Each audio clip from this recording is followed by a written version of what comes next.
그대 때문에 가슴이 이 심장이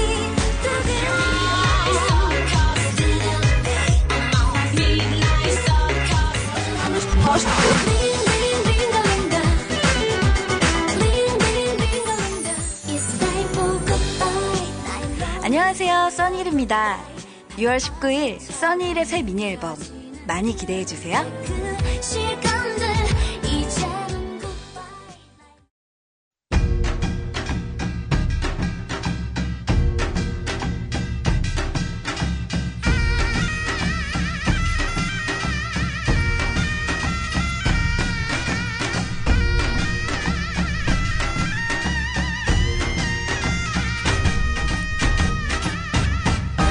애청자 여러분 안녕하십니까. 어제를 통해 오늘을 돌아보고 내일을 그려보는 시간입니다. 인문학으로 여는 오늘의 김용민입니다.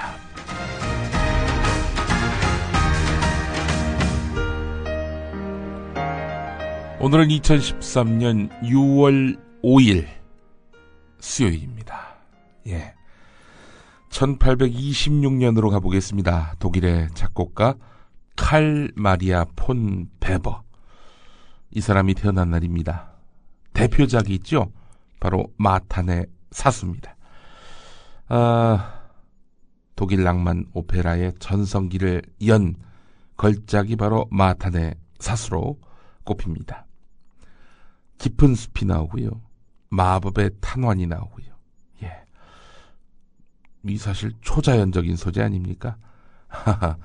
상상력이 아주 어마어마하게 동원된 겁니다.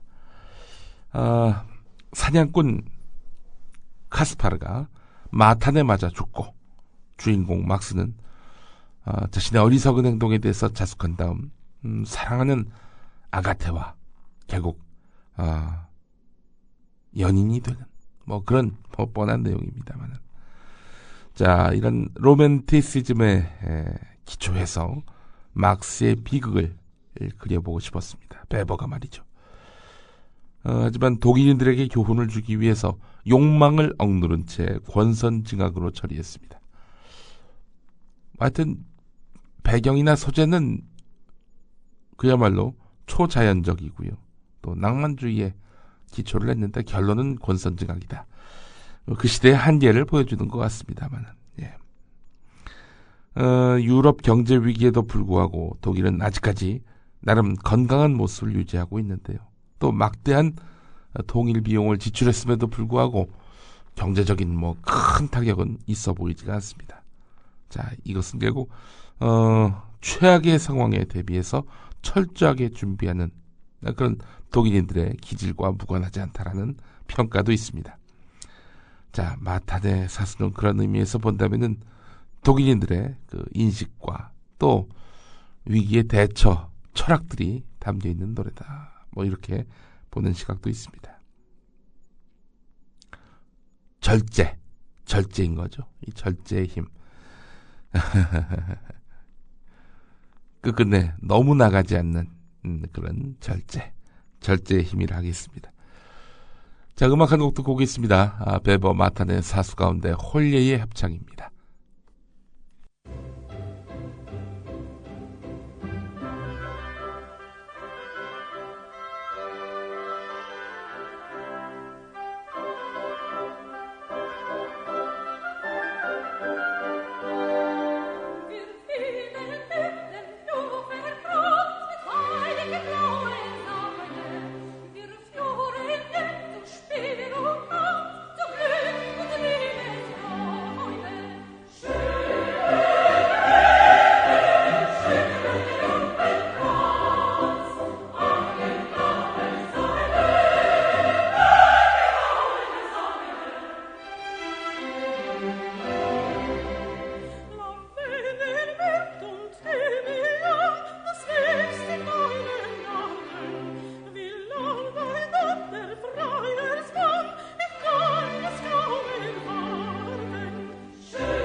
인문학으로 여는 오늘 함께하고 계십니다. 1882년 오늘은요 이모군란이 일어난 날입니다.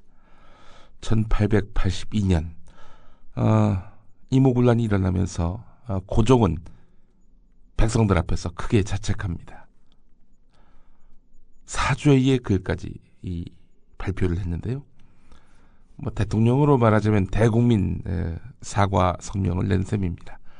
고종실록 19년 7월 20일의 기록인데요.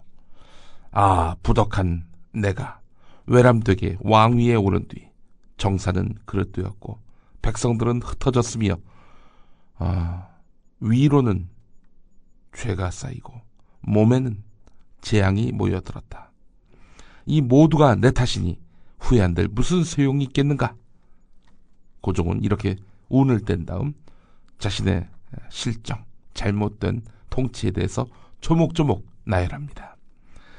토목공사를 크게 벌여서 백성들의 재물을 탕진했으니 나의 죄다. 화폐를 자주 고치고 무고한 사람을 많이 죽인 것도 나의 죄다. 사원을 철폐해서 충연한 일을 안 모신 것도 나의 죄며 충성을 다하고 현명한 이런 그런 신하를 두지 않는 것도 나의 죄며 상벌에 절도가 없었으니 이 또한 나의 죄다. 상벌 이런 것들을 집행함에 있어서 절도 없이 이렇게 행동했다는 겁니다. 자, 사람을 널리 등용하지 않은 것, 대궐을 엄히 단속하지 못한 것, 국고가 비어서 상인들이 폐업할 지경에 이른 것, 이웃나라의 신망을 잃고 천하의 웃음거리가 된 것, 모두가 자신의 죄라고 이렇게 이야기했습니다. 두렵고 부끄럽다며 고개를 숙인 고종은 새 출발을 다짐합니다. 앞으로는 전날의 과오를 교훈으로 삼겠다. 굴란의 주동 외에 나머지 무리는 용서해서 다 함께 새롭게 시작할 것이다. 네, 이 고종의 이런 자책은 결국 헛된 말이 되고 말았습니다. 정사를 바로 하기는커녕 굴란의 동조한 이들까지 추적해서 처벌하기 바빴습니다. 말로는 사과를 하고 뒤로는 이렇게 굴란을 획책한 이들, 주모자들을 처리하겠다라는 거는 밝혔지만은 그 주변 사람들까지 샅샅이 뒤지겠다. 이거는 고종의 대국민 사과 성명의 내용과 상당히 어긋나 있는 부분입니다. 자, 고종의 사죄 1년 뒤 광화문 내거리에서는 이모군란 주모자 7명이 처형됩니다. 능지처참에 의한 처형이었습니다. 능지처참이 뭔지 아십니까? 대역죄를 범한 이들에게 머리, 몸, 팔, 다리를 토막내서 죽이는 그야말로 극형입니다. 그걸 광화문 내거리에서 했다고 생각해 보십시오. 고종의 사과는 한마디로 뻥이었다.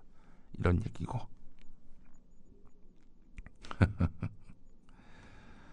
그로부터 28년 뒤에 이 나라는 일본에 의해 강제로 이제 국권을 내주게 되는, 일제가 강점하게 되는 그런 역사가 이제 펼쳐지게 됩니다. 누구를 탓하겠습니까? 강원도 춘천 출신 새누리당 김진태 의원입니다. 국정원 여직원의 선거 개입은 사실 무근인 것으로 밝혀졌습니다. 오히려 이 사건은 야당에 의한 여직원 인권 유린 사건이었다고 보아야 합니다. 네, 새누리당 원내대변인 신의진입니다. 하지만 민주당은 북한과 종북 세력이 하고 있는 주장을 똑같이 반복하고 있습니다.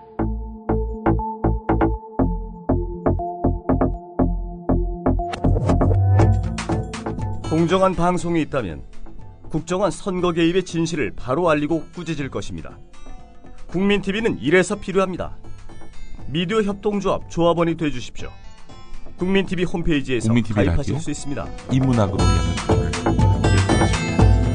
자, 1723년과 1883년 어떻게 이런 우연의 일치가 다 있을까요? 1723년에는 바로 아담 스미스가 태어난 날이고요. 1883년은 케인즈가 출생한 날입니다. 아담 스미스는 고전학파, 또 케인즈는 말 그대로 케인즈 학파의 기둥 아니겠습니까?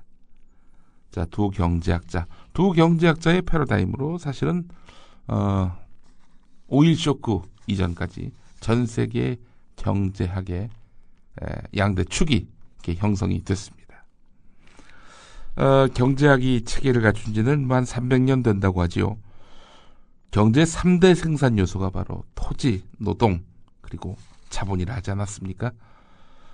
세계 굵직굵직한 역사적 사건 때마다 경제학이 급격히 발전한 이유도 사실은 경제학이 인간의 역사와 궤를 같이 했기 때문입니다.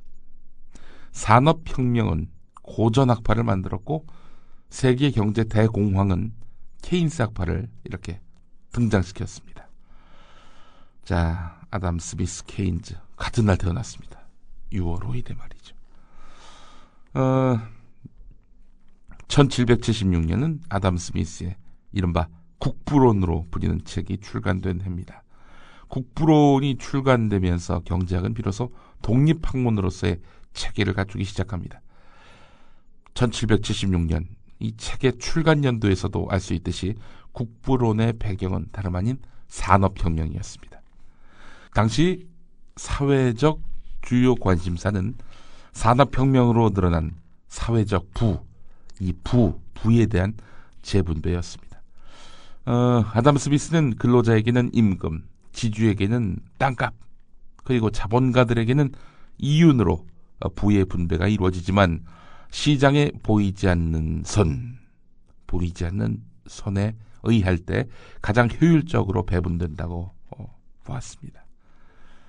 그러니까 아담 스미스 하면은 보이지 않는 선인 거죠. 예, 이 공부 이거 딸딸 배우셨잖아요. 특히 자신의 이익을 위한 이기심이 결국 인간의 본성이고 국가는 부를 증대시키기 위해서 인간의 자연적인 충동이라 할 수 있는 이기심을 적극적으로 활용해야 한다고 주장했습니다. 정부가 인간의 이기심을 억압해서 자비나 이타심에 의존하기 시작하면은 사람들은 바보가 되고 국가가 빈곤해진다고 본 것입니다. 모든 사람이 자신만의 이익을 추구한다면 사회 전체가 번영할 것이란 말은 얼핏 들으면 모순되게 들립니다. 개인이 공익이 아니라 자신의 이익만을 추구한다면 보이지 않는 손이 시장을 효율적으로 이끈다는 것이 고전학파의 주장입니다. 하지만 이런 고전학파의 주장은 1929년부터 시작된 세계 경제 대공황으로 접어들면서 이런 주장은 쓰레기통으로 가게 되죠. 물론 모두 다 뻥이고 몰같이 하다 이렇게 말할 수는 없겠지만은 세계 경제 대공황은 이 국부론으로는 도저히 설명하기 힘든 현상이었습니다. 미국에서부터 전 세계 모든 국가로 번져간 대공황은 생산 위축, 가혹한 실업, 정말 대단했습니다. 디플레이션이라 불리는 물가 하락 현상마저 가져왔습니다. 대공황 직전에 미국 실업률 3%에서 1933년에는 농업 부문을 제외한 실업률이 무려 37%로 37%가 뭡니까? 3명 중 1명이 일자리가 없다는 거 아니에요. 예, 이럴 정도로 경제 상황은 처참했습니다. 신고전학파 경제학자들에게 실업은 단지 노동시장에서 초과 공급일 뿐입니다. 시장에 초과 공급이 존재하면은 가격이 하락하기 때문에 수요가 증가해서 다시 균형으로 되돌아간다는 것이 이제 신고전학파의 시장에 대한 믿음이었지만은 어땠습니까? 노동시장은 새로운 균형을 찾지 못했고 결국 대규모 실업이 지속됐습니다. 이에 대해서 케인스 학파는 시장의 모든 것을 맡겨둘 것이 아니라 정부가 적극적으로 간섭해서 대규모의 공공사업으로 유휴 수요를 창출해야 한다 이렇게 주장했습니다. 보이지 않는 손, 어떤 부분에 있어서는 실제 보이는 손도 필요하다 이런 얘기입니다. 세계 경제 대공황 당시에 루스벨트 미국 대통령은 이런 케인즈의 주장을 적극적으로 받아들였습니다. 공공사업에 막대한 정부 예산을 부으면서 일자리 창출, 중산층 강화, 빈곤층 구제, 이런 방식으로 대공황을 극복하려고 한 것입니다. 이후에 케인즈 이론은 현대 경제학에 있어서 거시경제학이라는 새로운 분야를 나와서 오늘날까지 미시경제학, 거시경제학 이런 경제학 이론을 만들게 됩니다. 하지만 이런 케인즈 학파의 이론 역시 바로 이 사건으로 인해서 도전에 직면하게 됩니다. 1970년 오일 쇼크, 석유 파동이 그렇습니다. 경제 불황에 물가가 동시에 상승하는 상태. 아니, 불황인데 어떻게 물가가 오를까? 이렇게 생각이 되지 않습니까? 이걸 스태그플레이션이라고 하는 건데, 자, 이 스태그플레이션이 계속되면서 케인즈 학파 이론은 그야말로 이게 뭐라 설명을 할 수가 없는 그런 처지가 됐습니다. 케인즈 학파의 이론은 계속해서 공격을 받게 되고 정부의 역할 축소와 시장 경쟁 확대라는 이런 내용을 골자로 한 이것이 등장했습니다. 이게 뭡니까? 신자유주의입니다. 정부는 나서지 마라. 시장에 맡겨라. 이게 바로 신자유주의입니다. 자유무역이 확대되고 규제가 완화되고 공기업이 민영화되고 정부는 몸체를 줄이고 줄여서 작은 정부를 지향하게 되는 건데, 영국의 대처, 미국의 레이건 정부가 신자유주의를 적극 옹호합니다. 대처 전 총리가 얼마 전에 세상을 떠났을 때 장례식도 민영화해야 된다, 뭐 이런 얘기를 농담처럼 한 사람들이 있었는데, 대처와 레이건, 이 사람들이 바로 신자유주의를 적극적으로 도입했던 인물들이죠.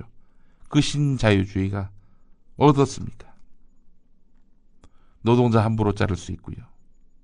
또 저임금 부르고요. 만성적인 청년 실업 부르고요. 노년자들은 또 일자리를 잃고요. 평등과 복지의 원리가 완전히 실종되게 됩니다. 빈부격차는 더욱 강화되고요. 신자유주의가 너무나 훌륭하다. 이건 뭐 이론의 여지가 없는 주류 이론이어야 한다라고 말할 사람들 몇이나 있겠습니까? 사람을 잃어버린 경제죠. 신자유주의가 말입니다. 네, 인문학으로 여는 오늘 2013년 6월 5일의 순서를 모두 마무리하겠습니다. 한 주의 중간이네요. 예, 오늘 보람있는 하루 되시기를 바라겠습니다. 여러분을 응원합니다. 오늘도 여러분 파이팅 하십시오. 김용민이었습니다.